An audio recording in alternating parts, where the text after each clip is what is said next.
नमस्कार। गोकुल सिंह स्मारक महाविद्यालय सुनावा प्रतापगढ़ की ऑनलाइन क्लासेस में आप सभी का स्वागत है। जैसा कि हम आप जान रहे हैं, इस समय कोरोना जैसी वैश्विक महामारी की वजह से कि हमारी क्लासेस शिक्षण कार्य महाविद्यालय में स्थगित है। इस शिक्षण कार्य को समय से पूर्ण करने के लिए ऑनलाइन क्लासेस चलाई जा रही हैं। तो इस समय आप लोग थोड़ा एक विशेष ध्यान दीजिएगा। हम आप लोगों को बताना चाह रहे हैं, आपसे अनुरोध कर रहे हैं कि आप लोग कोरोना जैसी वैश्विक महामारी का टीका जो इस समय सरकार के द्वारा लगवाया जा रहा है, आप लोग स्वयं अपने घर में, अपने अगल बगल गांव में जाकर के लोगों को जागृत करें और इसके बारे में अवश्य बताएं कि इस वैक्सीन से हमको आपको कितना फायदा होगा। 18 प्लस और 45 प्लस मतलब 18 वर्ष से ऊपर, 18 से 44 वर्ष और 45 के ऊपर सभी लोगों का टीका आप लोग अवश्य लगवाएं, लोगों को जाकर के जागृत करें। विशेष करके ये सरकार का, शासन का ये आदेश है कि हमारे बीएड के प्रशिक्षु, बीटीसी के प्रशिक्षु और स्नातक महाविद्यालय के जो प्रशिक्षु हैं, वो जो है एक टीम बना करके लोगों को जो है जा करके इसके बारे में बताएं, टीका के बारे में बताएं कि टीके से कितना फायदा होगा। टीका जब हमारा जो है संपूर्ण देश में टीका लग जाएगा तो एक वैक्सीन जो है हमारी अगर संपूर्ण देश में लग जाएगी तो कोरोना जैसी वैश्विक महामारी हमारे देश से मुक्त हो जाएगी। इसके पहले हम आप जानते थे, देखे थे कि हमारे देश में पोलियो से बहुत लोग ग्रसित होते थे। जब जो है पोलियो का टीका संपूर्ण देश में लग गया तो हमारा देश पोलियो से मुक्त हो गया। तो हमको पूर्ण विश्वास है कि आप लोग जाकर के अपने अगल बगल स्वयं गांव में जाकर के लोगों को जागृत करेंगे और टीके के महत्व के बारे में बताएंगे तो लोग जो है इस टीके को अवश्य लगवाएंगे। एक ही विशेष ध्यान दीजिएगा, जिसके पास आप जाते हैं टीका लगवाने वो आपका संपर्की जो रहेगा उससे आप एक ही जरूर कहिएगा कि उसका जो रजिस्ट्रेशन है, टीके का रजिस्ट्रेशन, वो जो है आप लोग उसको लेकर के महाविद्यालय का जो ग्रुप बना हुआ है डीएलएड का, बीएड का, उस ग्रुप पर उसके रजिस्ट्रेशन को अवश्य भेजिएगा। इस समय क्योंकि समय शिक्षण कार्य स्थगित है, आप लोगों को महाविद्यालय में आना नहीं है, तो इसलिए हम कह रहे हैं, आपसे हमारा विशेष अनुरोध है कि आप लोग जो है उसका रजिस्ट्रेशन महाविद्यालय का जो आपका ग्रुप का पोर्टल, उसका जो पोर्टल बना हुआ है, जो ग्रुप बना हुआ है, उस ग्रुप पर भेजने का कष्ट करेंगे। आइए देखिए, आज हम आप लोगों को डीएलएड चतुर्थ सेमेस्टर गणित शिक्षण से लंब वृत्ति, बेलन एवं शंकु के बारे में बताएंगे। तो सबसे पहले हमारा आइए देखिए, ये बेलन है।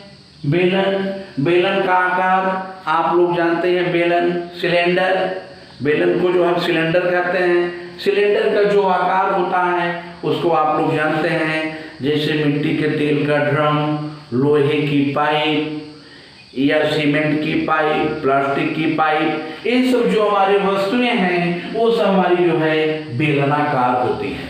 जैसे हमने यहाँ पर बेलन बनाया है, आप बेलन को देख रहे हैं, तो बेलन का जो आधार है, जो इसका निचला हिस्सा है और इसका जो ऊपरी हिस्सा है, वो दोनों जो है आपस में बराबर है।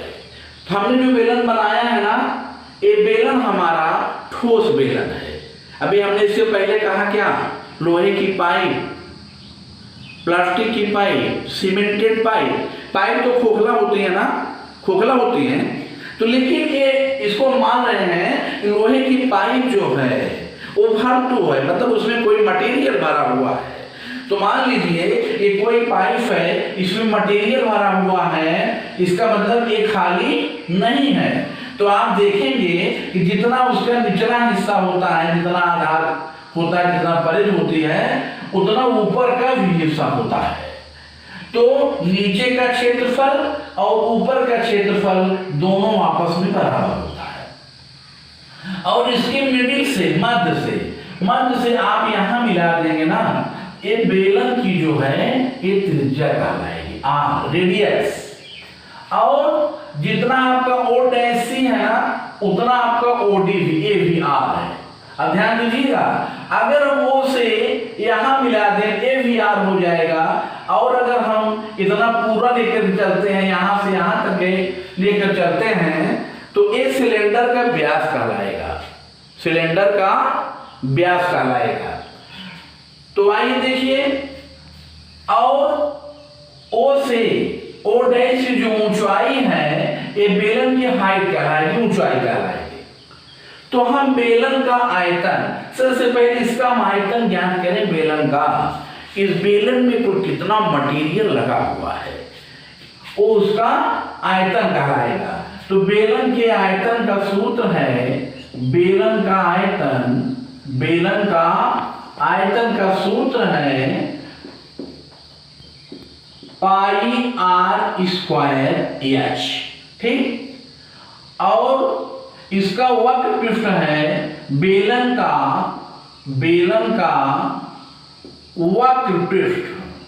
वक्र पृष्ठ, इसका सूत्र है 2 पाई आर एच। बेलन का संपूर्ण पृष्ठ का सूत्र है, संपूर्ण पृष्ठ, इसका सूत्र है 2 पाई आर ब्रैकेट में एच प्लस आर इंटू, मतलब यहां इंटू है। उसके बाद बेलन के आधार का क्षेत्रफल, बेलन के आधार का क्षेत्रफल का फार्मूला है पाई आर स्क्वायर। और बेलन के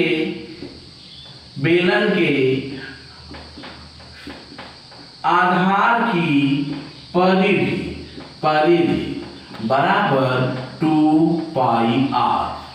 अब परिधि का मतलब समझ लीजिए कि जैसे आपके पास एक मिट्टी के तेल का ड्रम है, ठीक। उस मिट्टी के तेल के ड्रम पर किनारे पर किसी जो है वस्तु से, मान लो हम एक चक्कर वहां पे एक कोई बिंदु रख देंगे, उसको हम घुमाएंगे। मान लीजिए हमने यहाँ पे रखा, इसे घूमते घूमते फिर हम जब यहाँ पर फिर आकर के पहुंच जाएंगे ना, तो जो इसका एक चक्कर होगा, वो एक चक्कर इसकी परिधि कहलाएगी, एक चक्कर इसकी परिधि कहलाएगी। तो आइए देखिए, ये पांचों फार्मूला आप याद कर लेंगे तो बेलन संबंधी जितने क्वेश्चन हैं, हमको पूर्ण विश्वास है कि बेलन संबंधी जितने क्वेश्चन हैं, इन सभी प्रश्नों को आपको लगाने में कोई दिक्कत नहीं होगी। जब तक आप फार्मूला नहीं याद करेंगे तब तक आप इन प्रश्नों को आप नहीं लगा सकते। आइए देखिए, इन्हीं पांचों फार्मूले पर हम आपको क्वेश्चन बता रहे हैं, आप उसको देखिए। आप जो है कि हमारे कहने का मतलब हुआ कि सबसे पहले आप इस फार्मूला को याद कर लेंगे, उसके बाद आप स्वयं, अभी तो हम बता ही रहे हैं, आप स्वयं जो है घर पर जा करके आप क्वेश्चन को पुनः रिपीट करेंगे। आइए देखिए, जैसे एक लंबिती बेलन है, एक लंबिती बेलन की त्रिज्या, रेडियस, उसकी त्रिज्या है मान लीजिए 7 सेंटीमीटर। एक बेलनाकार वस्तु है, उसकी त्रिज्या 7 सेंटीमीटर है और उसकी ऊंचाई मान लीजिए कि 15 सेंटीमीटर है, उसकी ऊंचाई 15 सेंटीमीटर है और त्रिज्या उसकी 7 सेंटीमीटर है। तो हमको ज्ञात क्या करना है, बेलन का आयतन। आयतन कितना होगा। अगर हम बेलन का आयतन हमको ज्ञात करना है, आयतन आपसे पूछ रहा है कि बेलन का आयतन कितना होगा, तो बेलन का आयतन आप बड़े आराम से निकाल सकते हैं, क्योंकि आपको फार्मूला याद है ना। फार्मूला क्या है बेटा? बेलन का आयतन बराबर होता है, बेलन का आयतन बराबर होता है पाई आर स्क्वायर एच। तो बेटा यहाँ पे आगे लिख दो बराबर पाई का वैल्यू, पाई का मान होता है 22/7। पाई का मान 22/7 होता है। थोड़ा आप लोग को विशेष ध्यान दीजिएगा कि पाई का मान 22/7 आप वहां रखेंगे जहां पर बेलन की त्रिज्या हमारी 7 के गुणक के रूप में होगी। 7 हो या 14 हो, 21 हो, मतलब 7 का गुणक, 7 के गुणक के रूप में होगी, तो तभी आप पाई का मान 22/7 रखिएगा, नहीं तो पाई का मान आप 22/7 मत रखिएगा। आप रखते हैं, यदि आप रख भी देते हैं तो आपका आंसर गलत नहीं होगा, आपका आंसर सही होगा। ऐसी बात नहीं है कि आपका आंसर गलत हो जाएगा।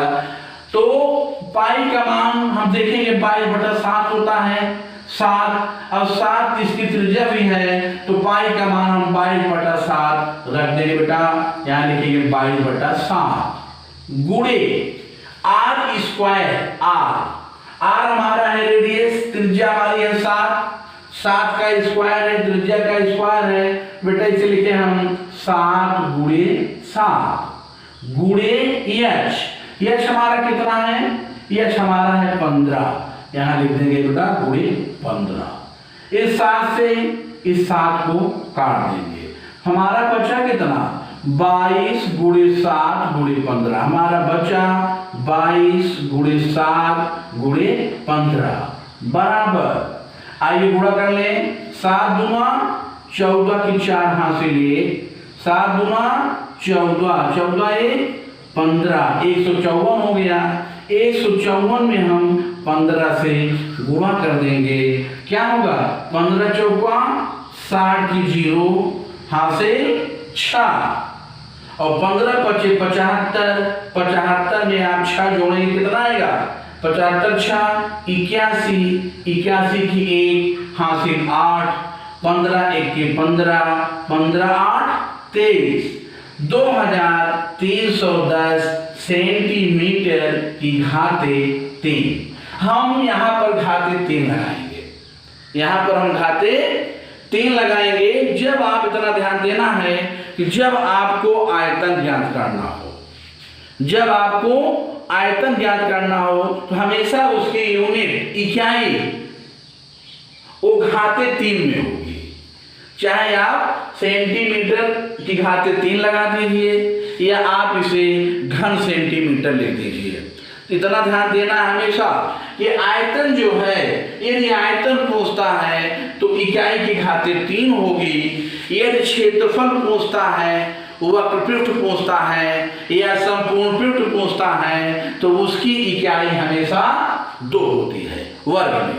ठीक, तो अब इसके बाद आगे देखिए, इसको समझ गया ना, पाई आर स्क्वायर एच। उसके बाद हमने सबका वैल्यू रखा, वैल्यू रखने के बाद हमने इसको सॉल्व किया, तो यहाँ पर 7 से 7 कट गया था ना, 22 सत्ते आपका 154 आ गया था। 154 को आप 15 से आप मल्टीप्लाई किए तो 2310 सेंटीमीटर घाते 3।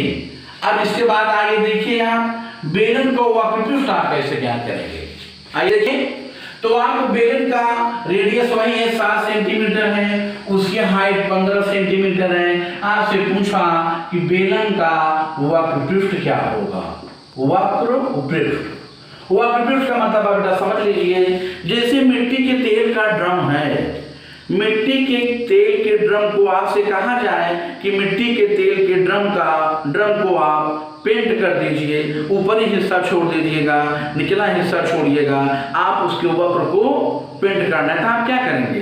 साइड उसके साइड का जितना भाग है ऊपर का छोड़ देंगे, नीचे का छोड़ देंगे, और साइड का जितना भाग है उसको हम क्या करेंगे? पेंट कर देंगे ना।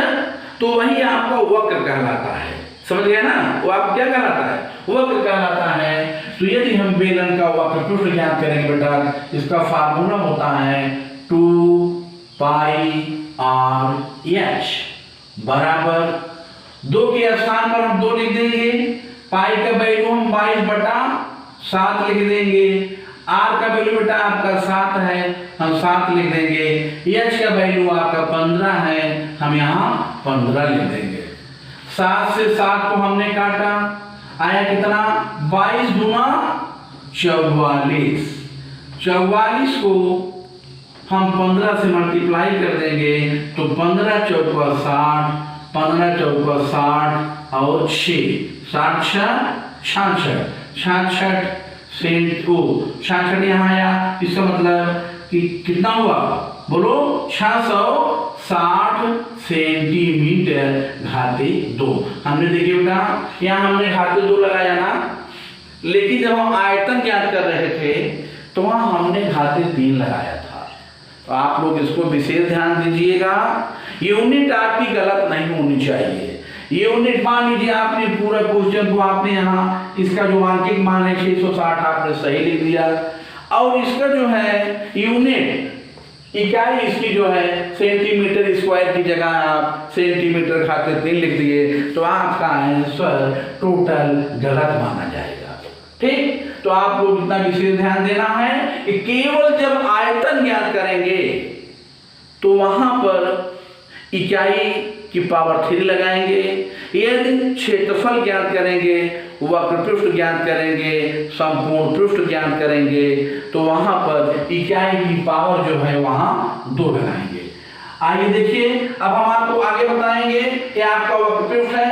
आइए इसके बाद हम आपको बेलन का संपूर्ण पृष्ठ ज्ञात करना बताएंगे कि बेलन का संपूर्ण पृष्ठ कैसे ज्ञात किया जाएगा। आइए देखिए वही क्वेश्चन आपका है, रेडियस त्रिज्या 7 सेंटीमीटर है, ऊंचाई 15 सेंटीमीटर है, आपसे पूछ रहा है बेलन का संपूर्ण पृष्ठ क्या होगा।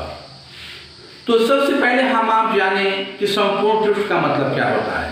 तो जैसे हमने बताया कि जैसे मिट्टी के तेल का ड्रम है, आपको दे दिया गया, कहा गया कि आप इस ड्रम को आप पेंट कर दीजिए, पूरा संपूर्ण पृष्ठ आप पेंट करके कहीं पर 1 इंच सुई की नोक के बराबर भी कोई जगह ना बचे, तो आप क्या करेंगे, सबसे पहले आप उसके वक्र को पेंट करेंगे, उसके बाद आप उसके ऊपरी हिस्सा को पेंट करेंगे, फिर आप नीचे का पेंट करेंगे। ठीक, मतलब कहीं पर 1 इंच 1 सेंटीमीटर कहीं पर जो है कोई भाग उसमें ना बचे। तो आइए देखिए, संपूर्ण पृष्ठ का मतलब हुआ, इसका फार्मूला क्या है, संपूर्ण पृष्ठ बराबर होता है बेटा, इसका फार्मूला है 2πr ब्रैकेट में h+r। मेन चीज, जब तक आपको फार्मूला नहीं याद होगा तब तक आप एक भी क्वेश्चन को आप नहीं लगा पाएंगे। आइए फार्मूला देखिए बेटा, हमने यहाँ लिखा बराबर 2 को हमने 2 लिखा, पाई का वैल्यू हमने लिखा 22/7, यहाँ क्या है r है, r का मान हमने लिखा 7, फिर बेटा ब्रैकेट में h है, h को हमने लिखा 15, फिर r है, r को हमने लिखा 7। आइए देखिए 7 से 7 कट गया ना, 22 दूना 44, यहाँ 44 आया, इंटू 15 और 7 जब दोनों को जोड़ेंगे तो 15 7 होता है 22, 15 7 क्या होता है 22। 44 और 22 का आप मल्टीप्लाई कर देंगे, गुणा करेंगे। तो आइए देखिए 44 और 22 का गुणा क्या आता है, 22 का 44 से गुणा करोगे तो 22 चौका क्या होता है 88, 22 चौका 88, 88 का यहाँ आया 8, फिर 22 का गुणा हम 4 में करेंगे, 22 चौका 88, 88 में इसके हासिल को जोड़ेंगे, 88 8 होता है 96, क्या होता है 96। तो बेलन का जो संपूर्ण पृष्ठ आया वो आया 968 सेंटीमीटर स्क्वायर। ठीक, 968 सेंटीमीटर स्क्वायर। अब इसके बाद हम आपको बताएंगे क्या, बेलन के आधार का क्षेत्रफल। अभी आपने जो है आयतन पढ़ा, वक्र पृष्ठ ने आपको बताया, संपूर्ण पृष्ठ ने आपको निकालना बताया। अब बेलन के आधार का क्षेत्रफल बेटा अर्थात ऊपरी हिस्सा, इसका फार्मूला है पाई आर स्क्वायर। ये पाई आर स्क्वायर जो फार्मूला है ना, ये वृत्त का फार्मूला है, वृत्त के क्षेत्रफल का। तो वृत्त का क्षेत्रफल, क्योंकि इसका बेलन का जो मतलब क्या कहते हैं, इसका आधार जो होता है, इसका आकार वृत्ताकार होता है, इसलिए यहाँ पर वृत्त के क्षेत्रफल का फार्मूला लगा दिया हमने।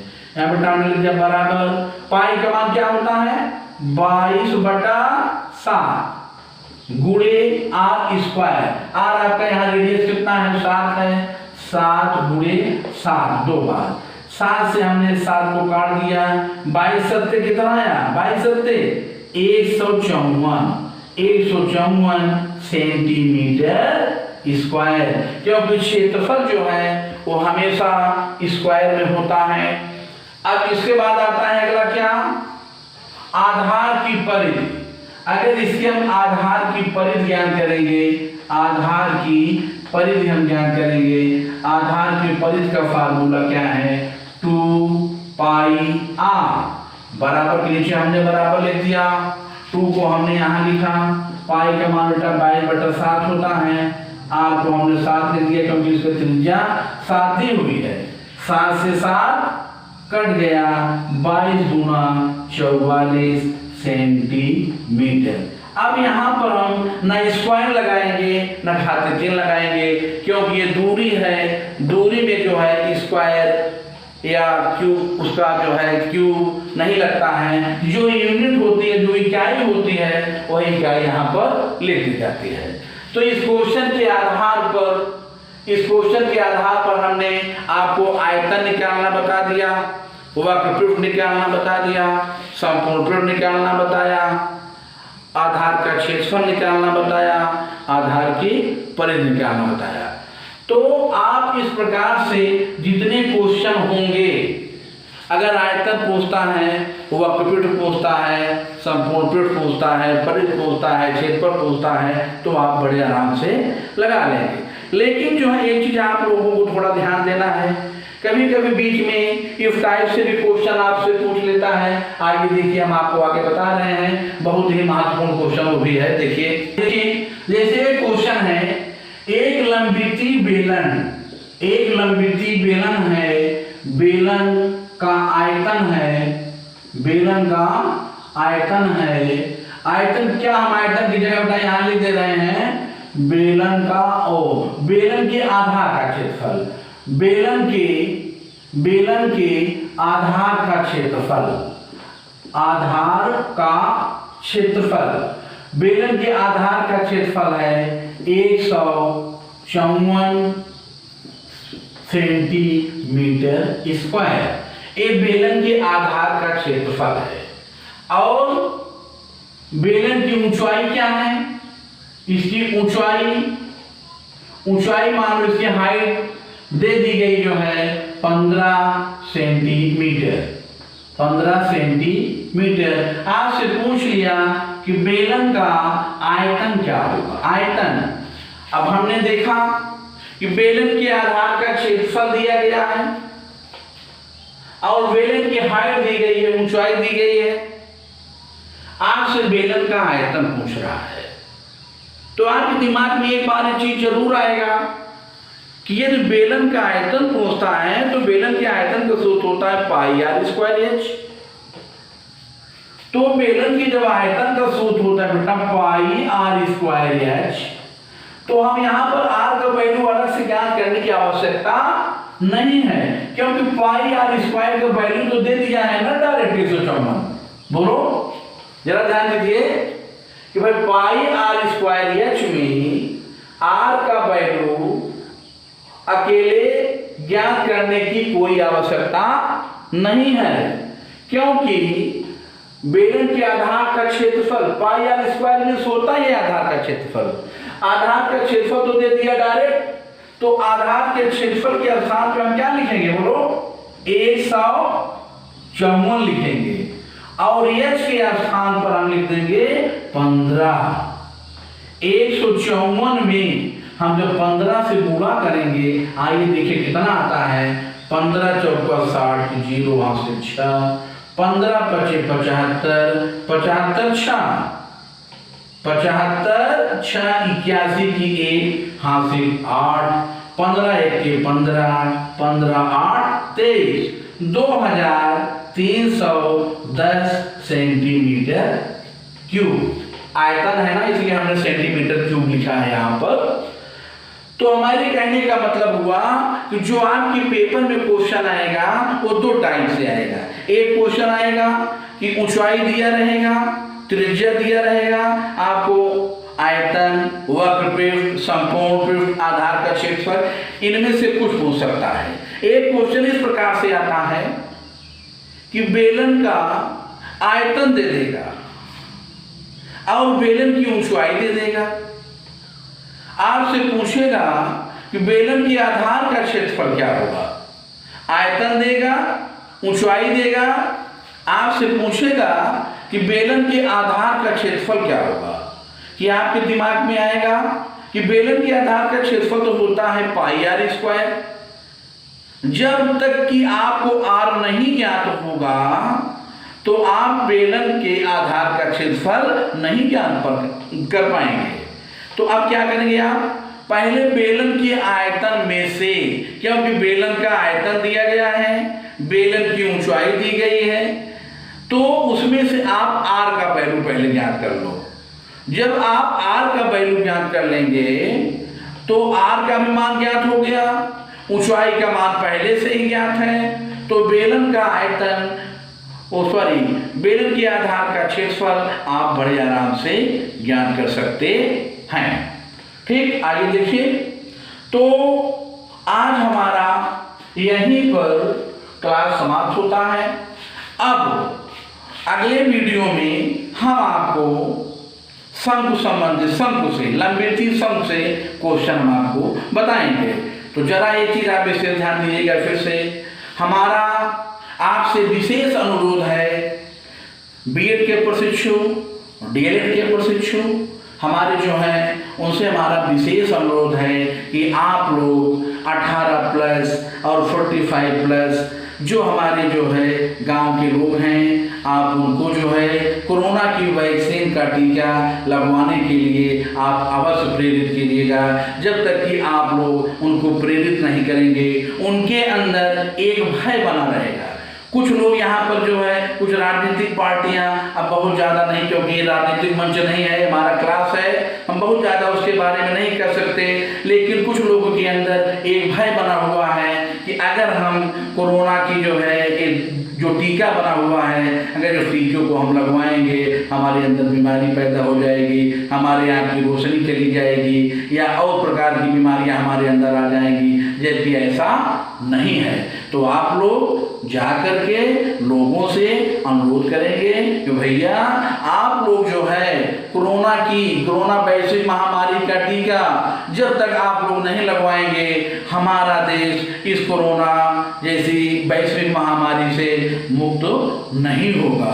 तो हमको पूर्ण विश्वास है कि आप लोग ऐसा अवश्य करेंगे। धन्यवाद।